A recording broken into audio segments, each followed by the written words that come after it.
Assalomu alaykum ahli YouTube aka-ukalar, ag'ayinlar. Bir tane like bosib, bexabar birodarlarimizni xabardor qilib qo'yingizlar, chunki mana hozir ko'rib turibsizlar, barchalaringizning xabarlaringiz bor. Sharoit ko'p qiyin bo'lib qoldi. Ishtirofingiz bormi, yo'qmi? Birinchi marta kelyapsizmi, qaytarib жатыр. Aynalar, shuning uchun Grozny ili bo'lmasam Osetiyaga biletni olib kelaversangizlar bo'ladi. Osetiyadan ham har kuniga avtobus bor. Ili poyezd bor.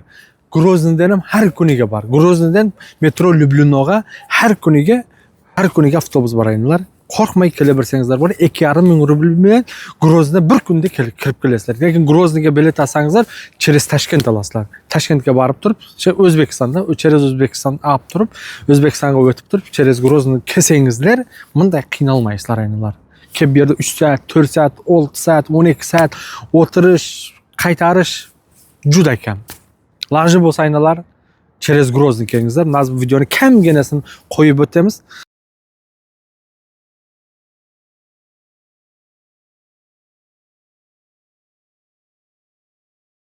Hozir metro Sheremetova, misal Vnukovo, shularning hammasida qaytarish ko'p bo'lib yotir. Bir samolyot keldimi, shuning ya 50 tasi ya 100 tasi o'tyapti, ashib ketsa. Ko'p qaytib ketyapti. Aynalar.